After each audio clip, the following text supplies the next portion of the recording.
Whoopi Goldberg and Sissy Spacek visit Oprah Friday at 4.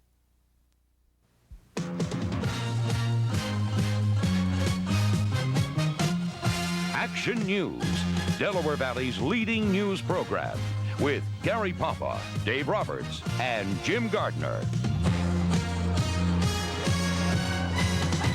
Wednesday night, the Security Council approves a truce resolution Iraq is calling outrageous, and President Bush joins in a television tribute to the troops. But the big story in Action News tonight has put the Kennedy compound in Palm Beach, Florida, under a microscope. The big question, what happened late last Friday night and early Saturday morning to provoke a woman to claim that she was raped at the Kennedy compound? Police won't say a thing about their investigation, but an army of reporters has descended on Palm Beach trying to dig up any clue. The only police report issued so far is that the 30-year-old woman who made the claim was at a local pub called O'Bar when she met Senator Kennedy, his son Patrick, who was a state representative in Rhode Island, and the senator's nephew, William Kennedy Smith, who was a medical student at Georgetown. Police say the woman then went to the Kennedy home for a couple of cocktails. Kennedy broke his silence today, but still didn't say much when he talked to reporters in Boston. I think all of us are hopeful that all of the parties will be treated fairly and that there will be a full and complete investigation. And Patrick Kennedy was cornered by reporters at the Rhode Island State House in Providence. It's important that we get the story straight and that it be conducted by the source that's responsible for investigating, and that's the Palm Beach Police Department. You went home alone that night, though? I have no comment about that. Yet to be heard from William Kennedy Smith, and he has been unreachable at Georgetown University. For years, the Hispanic community in Philadelphia has been demanding political respect. And in this mayoral election, the candidates would like that community to think it is getting respect. And tonight was a case in point. What will we as a government do to right the wrongs that have so long affected a sizable part of our population? James White was among 4 Democratic and 2 Republican mayoral candidates who courted the Hispanic vote at a candidates forum tonight. Each candidate tried to showcase his sensitivity to issues of concern in the Hispanic community. The concerns in the Latino community are not much different than they are in many communities in the city of Philadelphia. Those are concerns of crime, education, economic opportunities, the cleanliness of this city. First, I would say is representation. Second, I would say is abandonment. And third, I would say is opportunity. There are about 33,000 registered Hispanic voters in Philadelphia. State Representative Ralph Acosta says the candidates know Hispanic voters can play a critical role in citywide elections. We could be the winning or the losing force to any candidate. The 6 candidates here tonight registered claims to the politics of inclusion, promising to include Hispanics in key city positions if elected. I have the best civil rights record of anyone running for mayor this year. While I was the mayor, all the promises you heard tonight I delivered. But many Hispanics say they've historically been victims of empty political promises. Many are skeptical. And they never come to our neighborhood and do really something about crime or cleaning up or jobs. Democrat Lucian Blackwell and Republican Ron Castile missed the opportunity to sway any of these voters. Neither candidate took part in the forum, both citing prior commitments. Denise James, Channel 6 Action News. The George Burrell campaign has released a new poll conducted by Professor Michael Cooper at Temple University. The Burrell people released it one day early because they think it's good news for them. The poll shows Burrell in 3rd place among the 5 Democratic candidates with 13.5% of the vote. Over 30% said they don't know or it's still too early to have a preference. But the major reason why the Burrell campaign is so pleased is the jump that Burrell made from Cooper's last poll in November. Burrell almost doubled his support, but Blackwell and Hearn also show gains. On the crime front tonight, police continue their search for Leroy Jones of West Philadelphia, and when they find him, they will charge him with the murder of his daughter. Police say Jones, who was estranged from his family, beat his daughter to death and then deposited her body in a vacant house next door. 15-year-old Yolanda Barge was killed Monday night while babysitting for her 17-month-old brother. Her mother was away at work. Neighbors say Barge and her father had argued the day before. This is the Evangelical Lutheran Church of Our Savior in Haddonfield, New Jersey. A Camden County grand jury has indicted the church's former treasurer with embezzling $75,000 from the church coffers. 39-year-old Gary Marks was charged with taking the money over a period of 7 years. Allegations say some of the money was used to pay personal bills. We now know much more about the pilot who was killed in the crash of an F-16 fighter jet yesterday off the coast of South Jersey. The pilot was Major Robert Ashenfelter of Collegeville, Montgomery County. He flew for the New Jersey Air National Guard out of Pomona.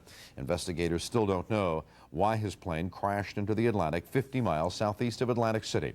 Action News reporter Anna Garcia spoke to Ashenfelter's widow today in Collegeville. He just loved to fly. Once he got in the Air Force, it wasn't just a profession, it was a love. And Mrs. Ashenfelter told Anna that her husband was very involved in a local anti-pornography campaign. Ashenfelter spent 10 years trying to shut down an adult bookstore just outside of town. The United Nations has adopted a truce resolution that brings Iraq to its knees. The Security Council approved the resolution by a vote of 12-1. Cuba voted no, and Ecuador and Yemen abstained. The resolution demands that Iraq abolish weapons of mass destruction, renounce terrorism, and make reparations to Kuwait. The trade embargo against Iraq would be lifted in stages, and UN peacekeeping forces would replace allied troops. The Iraqi ambassador to the UN called the resolution outrageous. The Security Council has by far exceeded its authority. It has acted illegally. And I believe it's so one-sided that's going to destabilize the region rather than introduce the peace in it. U.S. Ambassador Thomas Pickering said the resolution was tough but fair. He said if Iraq cooperates, then the world community can help with the reconstruction of Iraq as well as Kuwait. Meanwhile, in Iraq, the Saddam Hussein regime continues to crush the Kurdish rebellion. Kurdish refugees are fleeing to safe havens in the countryside and into neighboring Turkey and Iran. The rebels continue to beg the United States for help. Said one rebel, "The helicopters are killing us. We have no food and we will die." But President Bush told reporters covering his Florida vacation that the United States will not help. The United States, these other countries with us in this coalition, did not go there to settle on the internal affairs of Iraq. But intelligence sources are saying that Bush signed secret orders in January authorizing the CIA to help rebel factions inside Iraq. And critics have accused the president of misleading resistance groups into believing that the U.S. would come to their aid if they tried to overthrow the regime of Saddam Hussein.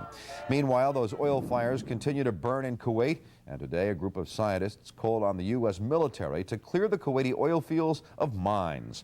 The group says failure to remove the mines could make the job of putting out the fires 3 times more difficult, and it would take 3 times as long. Former POW Jeffrey Zahn of Cherry Hill returned to his alma mater today, the U.S. Naval Academy. Zahn addressed the 4,400 midshipmen. He told them he had come to the academy to be a warrior. He said, "Remember, that's what you are all here to be." Later, Zahn removed a yellow ribbon from a tree and said one of the midshipmen, "He is really one of the heroes of the war." President Bush returned to Washington, but first he was the center of attraction tonight at a 2-hour television production called An All-Star Salute to Our Troops. The event was staged at Andrews Air Force Base, where President and Mrs. Bush landed tonight. Bush got a rousing welcome from American forces, many of whom were bussed in from other bases for the show. Said Bush to the troops, America rediscovered itself during Operation Desert Storm. Action News was at Independence Hall this afternoon, where we heard about preliminary plans for a major July 4th parade in Philadelphia. Councilman Thatcher Longstreth was one of the officials from the Welcome Home Committee of Philadelphia who described the plans today. Vietnam veterans will play a major role in this event to welcome home all the Desert Storm veterans from the Philadelphia area. Details of the event have been sent to the White House. There is one New Jersey company that is betting that returning soldiers from the Persian Gulf will result in a mini baby boom. Warner Lambert is ready to market a new line of home pregnancy testing kits and will launch a blitz on radio. The 30-second commercials are being targeted to run in areas of the country around large military bases. Still to come on Action News tonight, Olga Corbett wants to know if traces of Chernobyl have followed her to the United States. And in Time Out, time has run out for a baseball landmark. Gary Papa has that story and Sixers highlights. Dave Roberts, the late word from AccuWeather. When Action News continues tonight.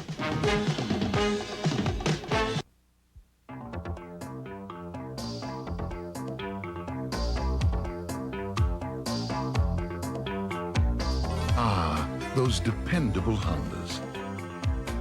They start at home, they start at work, and best of all, they start at a lot less than you might think.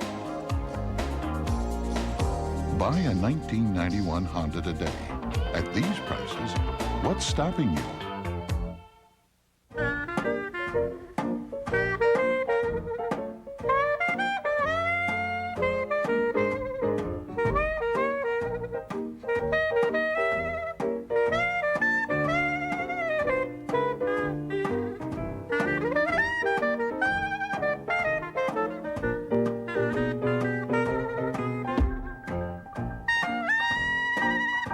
It's not just fresh, it's Contadina fresh.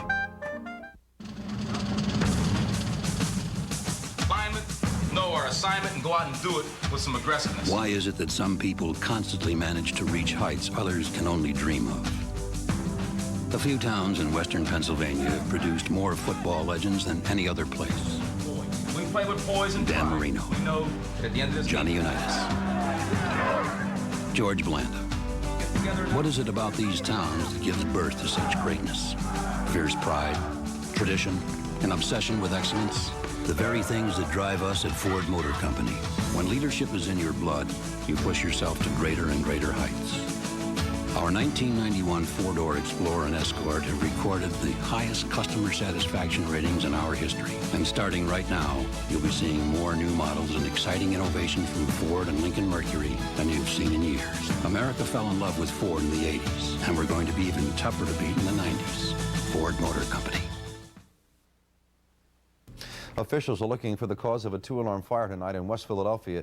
It broke out just after 9 o'clock in a row house at 5918 Carpenter Street. The fire spread to one other house before being brought under control about an hour later. One firefighter suffered some minor injuries.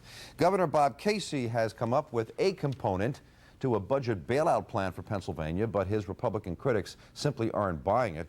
In Harrisburg today, Casey announced plans to transfer $180 million from the State Industrial Development Authority to the general fund. Casey wants the PIDA to restructure its debt and sell a new series of bonds, $180 million of the revenue going into the general fund to help offset a $1 billion projected budget deficit. In Philadelphia, the Department of Human Services is banking on City Council to help keep the system afloat. Council is expected to decide whether to approve an emergency $32 million for DHS. That vote would come as early as tomorrow. DHS says without the money, it will have no choice but to start returning thousands of children now in its care back over to the city. In Trenton today, longtime State Senator John Russo of Ocean County announced that he will not run for re-election. The 57-year-old Russo says he wants to devote more time to his law practice.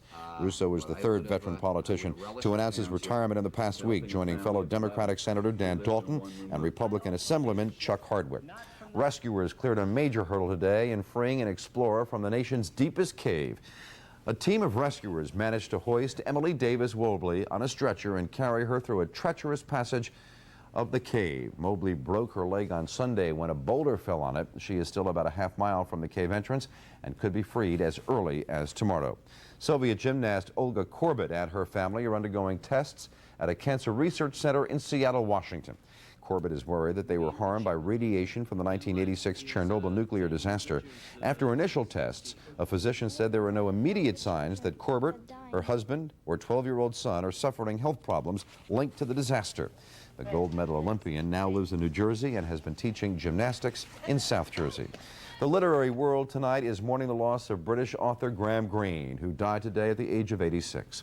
Greene's 24 novels, including The Power and the Glory and The Heart of the Matter, combined his passions for politics and religion and the world's danger spots. He will also be remembered for the movie script The Third Man. Greene claimed he wrote 200 words a day, every day. He called writing a way of finding peace. Graham Greene, dead at the age of 86.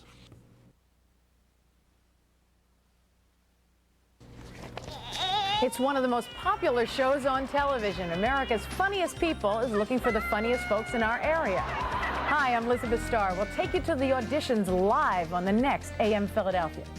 And I'm Wally Kennedy. Next time, Philadelphia Mayor Wilson Goode answers your questions about the budget and his remaining months in office. All on the Next Day in Philadelphia at 10, right after Donahue. Join us.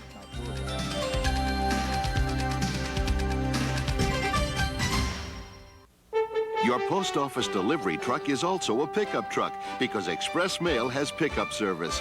Call us and we'll pick up as many packages as you have, all for one low price of $4.50. You're guaranteed next morning delivery with Express Mail service at our low cost of just $9.95. So call 1-800-333-8777 and we'll be over to pick up your overnight packages for you. We're your postal service. We deliver for you. You're the top, you're the Coliseum, you're the top, you're the Louvre Museum, you're the best in beer, that fact is clear, each drop, you're #1, second to none, you're the top. Heineken, America's #1 imported beer. Amstel Light, America's #1 imported light beer. You're a cut above, the taste we love, each drop, you're the best of both worlds, you're the tops. When we met at White Castle, it was disco fever. I gave him a look that said, "Dance with me, you blow-dried fool." and I gave her a sack of 100% US beef hamburgers, steam grilled on a bed of onions, plus fries and drinks. I married a disco inferno. Ow! And I'm still a hunk of burning love. It's a pick-a-pack sale. Snack pack $1.99, 8-pack $4.69, family pack $7.89, or 20-pack $9.59. It's like nothing else, nothing. White Castle.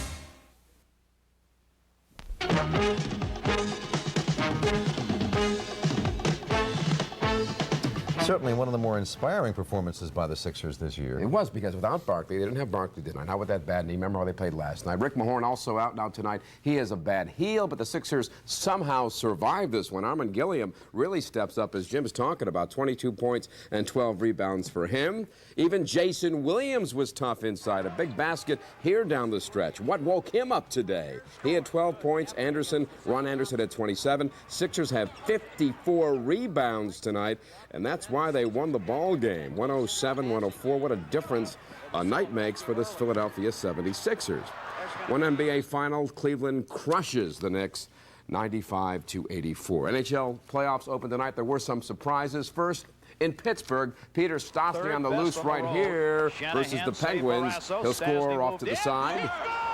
Stastny had 2 tonight. New Jersey won game 1, 3-1. A surprise. Also tonight, Rangers lead it 3-0 in the third. We have Hartford surprising Boston 5-2. Montreal beat Buffalo 7-5. The rest are out west. To baseball, Bo is back. White Sox feel that Bo's hip isn't that bad, so they signed him to a 1-year deal, guaranteed $700,000. He could earn up to $3 million this year, so Bo blows into the Windy City. He feels he might be back by July of this season. Finally, time for timeout, and to make sure that you are paying attention, we give you this. Watch carefully. And they're off, but jockey Art Madrid is not going to make it. He is okay, and his horse, Sporting Joe, keeps on going, and guess what? And down the stretch they come! The horse wins, but he loses, because you can't win if you don't have a jockey. Michael Jordan throws in the towel, but give one, please, to Amy Olcott after she wins the Dinah Shore Classic. There they go! That is Amy and her caddy, and even Dinah Shore, all coming to shore. It's golf and swimming combination. How about football and basketball? First the mascots, then the players.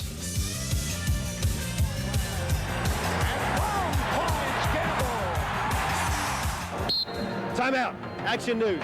And timeout from basketball to hockey. It is amazing. The puck would just not go in the college hockey championship. It's Northern Michigan versus Boston University, and they go for 3 overtimes with the puck not going in until...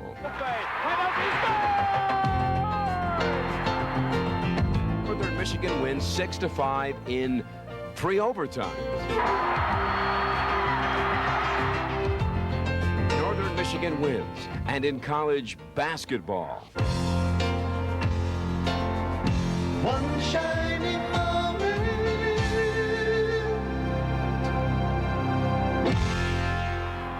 But no more shining moments for Comiskey Park as the old Comiskey makes way for the new. And these people are here to protest. They say SOS, save our stadium, and they groan with every hit.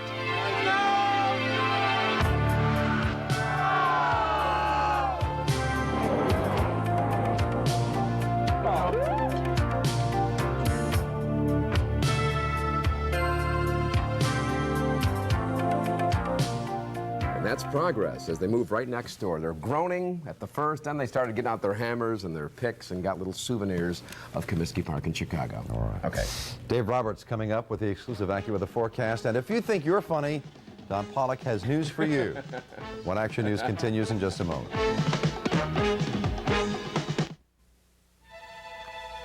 Something has happened overnight. The company that created overnight shipping now gives you 2 ways to ship it overnight. Introducing an afternoon delivery service from Federal Express at a price that'll lift your spirits. It's a whole new dawn in overnight shipping. Federal Express, absolutely positively the best in the business twice a day. 94 ways to love your baby. 16. Make a fuss over your baby. 42. Take your baby out for a night on the town. 94. Fill it up. Ultra 94. When your car's your baby, it deserves a gasoline as special as Sunoco Ultra 94. Because only Ultra gives you the highest octane under the sun with great detergency. 61. Take your baby home to meet your mama. 94. Ultra 94. The critics are calling it the funniest movie of the year. Isn't it amazing? Is this what you thought it would be? Fox Television says it's a winner. Romantic and funny. Just dynamite. Cosmopolitan says your belly will ache with laughter. Incredible! Time magazine says it's a boldly imagined new comedy. Albert Brooks, Meryl Streep in the first true story of what happens after you die. Defending your life. Rated PG. Opens Friday, April 5th at a theater near you. Let me tell you my fantasy.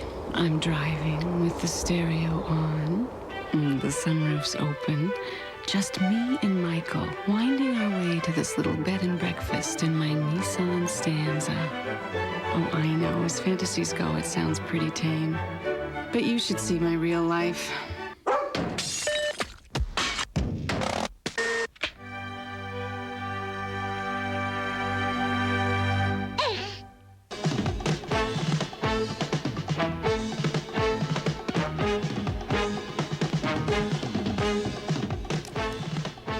Wake up, David. And so it begins. The nice weather from AccuWeather, David. We're really, excuse me, I'm dealing with sinuses and allergies tonight. Is it bothering you? It's that season, I guess, when the lawns and everything is starting to bud and bloom, and those of us that suffer with those kind of things have to deal with it. A high-pressure system, though, today, right over us. Now starting to move a little bit to the south. We'll get into more of a southerly flow come tomorrow, and that means temperatures will warm up. We had sunshine all the way up in New England, down to the southeast. Some thunderstorm activity tonight in Florida and Miami, southern Florida. They picked up 79 degrees, but with thunderstorm activity. Now we go to the west. You're going to run into warm weather. In Memphis, Tennessee, 80 degrees. Chicago got up to 65. Minneapolis, St. Paul got up to 70 degrees. And in the capital of South Dakota, 77 degrees. Do you know the capital of South Dakota?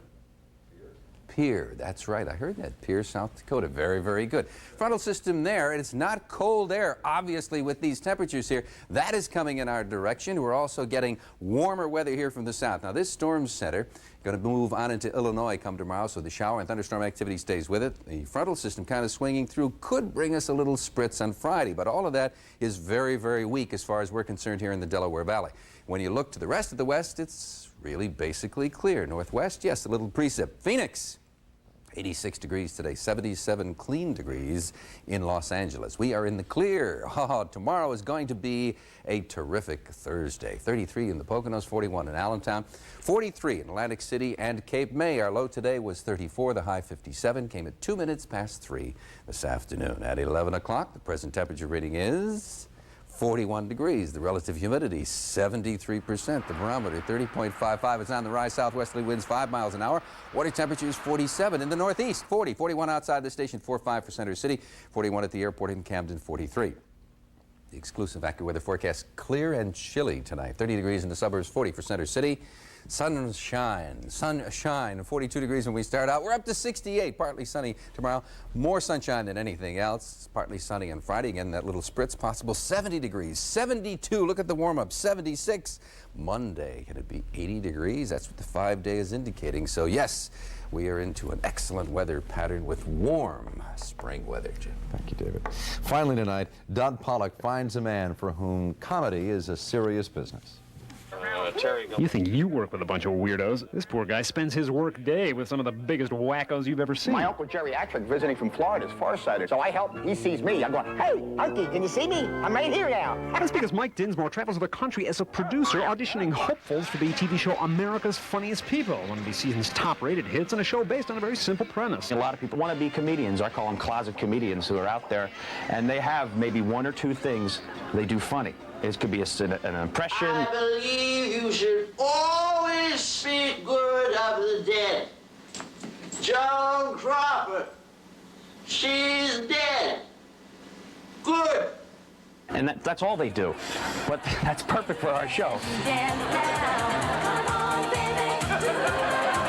I just go around. I've been to about 30 cities now, and you just keep taping them, and you hope maybe one or two will be funny. Perhaps surprisingly, in his travels, he has discovered that some parts of the country are funnier than others, and where the true grassroots comedic talent shines brightest may surprise you. The South, Tulsa, Oklahoma, Huntsville, Alabama, people, they love this. They come out in numbers, and they, some take their teeth out, I can make a face, and they do bizarre things, and that's perfect for our show. Whatever the case, for the next 4 days here in the Delaware Valley, anybody willing to roll the comedic dice for a possible shot on the show is invited to come to the auditions, being held Thursday at Temple University, Friday at Berkshire Mall in Reading, Saturday over at the Cherry Hill Mall in New Jersey, and Sunday here in Philadelphia at Franklin Mills, where unusual talent will no doubt be in evidence, although that doesn't always guarantee you'll make it. A lot of times I have seen it before. Some guy comes up or some woman comes up and says, hey, I can stick my fist in my mouth and sing Jingle Bells. I've seen it, It's true, it's true. But I tape everybody out there, and I'm just waiting for that one that's just going to blow me away. That's something different, something crazy. I'm John Pollock, Channel 6 Action News. Nightline is next on Channel 6. Action News continues at 6:30 a.m. with Monica Malpass and Dave Frankel, and at noon with Monica, Dave, and Robin Garrison. Now for Dave Roberts, Gary Papa, the entire Action News team, I'm Jim Gardner. Have a good night tonight.